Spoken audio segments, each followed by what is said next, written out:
Good evening, everyone. As you can tell, I still have my chipmunk cheek. But I said I was going to be here tonight. Still a little bit sore, but the Advil's helping, and I should be okay for tomorrow. So I just wanted to give you a little bit of an idea of what I do with my handwriting. I am a certified handwriting analyst. I graduated from Handwriting University. I started my studies in 2009, so I've been studying for several years, and I've been certified for quite a few years as well.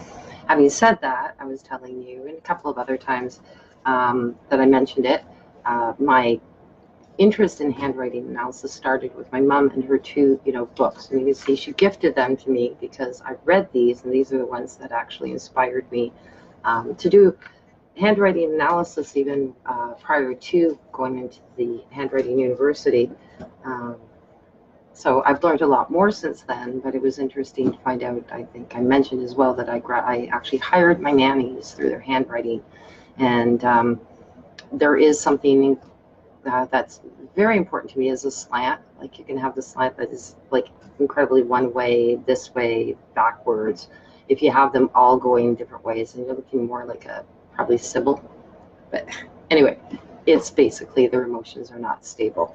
So I was very happy. I had that wonderful nanny, a caregiver. I don't know that I really actually like to call nanny. She's just, as she became a really good friend to us, and we're still in touch. And just a beautiful lady, and it was just the best thing I ever did. And it was bang on who she was based on her handwriting. So where am I going with this? Well, I'm taking my master's, and along with that, I've also taken my coaching, and in combination, it works very well because there's also something called the graphic therapy, which is not all in all what the Prism Life Design coaching is. That actually encompasses quite a bit, but it is an element to it. So it's nice to have that ability to be able to see, be able to help people. So I'm just going to show you a couple. I was going to go like I have four different letters that I was actually going to go through tonight, just briefly, to give you an idea. But then I thought, no, that's probably going to be about a good hour session, and I don't think that I want to be doing an hour session tonight. I will be doing something though, and I'm hoping actually to put together a Zoom group if you guys are interested, if you wanted to. And if you are, please make a note, comment underneath. I will do a full session, but it will be interactive. So you can bring your handwriting and we'll go through it, and I'll go through a few things and go through your handwriting. We do signatures, whatever. We'll go to that. But that's something I really want to do within the next couple of months. So we'll start with the whys. And I know that Bev, I have spoken to her a few times about her why. She goes, is there anything that I write well? And yes, there is. She's got a lot of positives in her writing. This is one thing that. So I'm going to go like this. You can see this. So we're looking at this one here. This one is physical imagination. So basically someone with a very large loop. It can have other connotations. I'm not going to say it here just in case there's children that are watching. But yes, very, very strong physical imagination. Then you move to this one here, which is a strong physical drive. So you're looking at people who are like constantly going out doing things like skiing and some of the extreme sports as well, most likely. This could also entail that as well. If they get really too extreme, that's like the imagination going. So those are those. This one here, this is a fear of trust. And that basically, if you can see, it overloops here. So this is the, a large loop, long loop, but this one here is actually quite pronounced, the loop. So this one here, whoops, not that one there. This one here, the loop being retraced, that is the fear of trust. This one here is one that you do not want to have. If you've got a loop down right there, that's fear of success. Change it. Make sure that it goes up, not down. That is not something that is really, it's not one that's positive, no matter what. I mean, there's some that will sit there and will go, well, is that good, bad? For some people, it's required for it, because if you stack the traits, that's the main thing. And this is something that we do. So we don't just go by this. This has to go also with other letters that go along with it that we look at the shapes of. This one here, you're looking at, they're selective. So that's like a thinner loop here. So as you can see, it's not as wide as that one. It might even be a little bit like shorter. And then you've got this one here that's aggressive. So you can see the sharp, like that. So that sort of a tick. Anywhere that there's a tick, there's some aggressiveness there. And then over here, you've got the little cradle down there.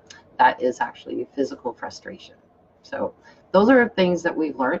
Again, like I was saying, though, this is simplistic, because what we learn is actually to stack all the traits. And you've got so many, like you've got your full alphabet that you're looking at, and each one of the individual letters have the trait to them. There's, 53 different traits that we study 103, but if you want to have fun, you can always order, this little card box. It's actually handwriting trait cards. You can get them at handwritinguniversity.com. Kind of fun. That's where I started with 101. Then I went to 301 and got certified, and now I'm on 501. So that's my master's. So pretty excited. So then I'll go to the second one I'm going to do. And like I said, I can't go all the way. This is an important one too to me. So you're looking at this one. This is talkative because you've got the open part here. So any letter, and it could be an A too. The A is open, the O is open. They're usually talkative. They can simultaneously work the A's quite often with the O's, except for this one right here. So this here is self-deceit. Basically, you can see that the O on that side, okay? So that would be on, let me see, that would be on the right side. And then over here, let's go to this one here. This is secretive. Okay, so somebody who does their O like that, that means they're secretive. Now, this is where they've got the double loop. There you're looking at someone who likes to lie, and that is not always a bad thing, so don't take it that way. I know there's some cultures that they will lie because just to make somebody else feel better. So somebody who's in a profession, let's say like lawyers or salespeople or something like that, that they tend to, have a lot of white lies. They might have little small double loops on there too. If it's actually closed off like this, there you're looking at somebody who's very blunt. They're going to tell you as it is, right? So again, we take this all into concept. If they're in a profession that lying, or in a culture that the lying is important, and the other letters are all like showing positives, you're not going to tell somebody to try and change that. You're not going to tell them take those loops out because you're a liar or whatever. But at least if you're doing handwriting analysis, it gives you an idea of the person's personality, and you're aware of it. And awareness is truly, as you know, a very important part of life, and dealing with people is the awareness of it, and anything in life, really.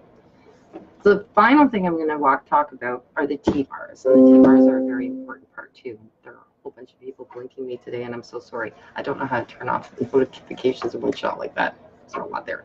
But anyway, so final one is the T. So we are looking at this T, low T-bar. That means low self-esteem. So another thing to me that like the Y that turns down, the T-bar is a very important thing to move up. So you want to move it up. As you can see on this one here, this is nice, this is healthy, this is a high self-esteem. You look it up here, you can do right up to the top of the T. But if you go higher than that, then you become a dreamer. Then you're floating in the clouds, and unless you're in an industry that you're allowed to do that, you might want to bring that one down. And that's the only time I would say bring it down, but keep it up at the top. Okay, so high self-esteem. Literally, if you change your T-bar, it will literally program your brain to think high self-esteem. It's just all neurological, and it's really, really interesting. And then this is another one you might want to change. So this is basically when you're doing your T-bar, and you're moving it backwards instead of forward. So instead of going forward, you're moving it back. And that means self-critical. It could be also self-sabotage. It's just, you don't want to be doing that as well. You want to be moving it straight across. And I mean, I guess some people say, well, I'm left-handed, so I tend to do the T-bars backwards. Apparently, there's really not a difference between left and right-handed when it comes to doing those T-bars. If you can, it's good to move forward. Everything should move in a forward motion. Anything that goes back means that there's something in your past, or something towards yourself. So you always want to move it forward. And some people go back and forward, and they'll cross their name. That is not a very positive thing either. You want to move everything forward, smooth forward. It's healthier. And at some point we'll do signatures, because those are really kind of neat. You can actually submit some. Like I said, when I do my Zoom, I'll let you know when it is, and you guys can sign up for it, bring your signatures, and we'll have fun with that. So that's my little spiel for that. And I just absolutely enjoy this. This is just so exciting. In my day-to-day job, I quite often check the signatures, and there's quite often that I know what I'm up against, or the person and their personality. I get a decent view of it, and some of it doesn't come out, because when you're in a public area, sometimes you're not who you really are behind that scene. So that's all good.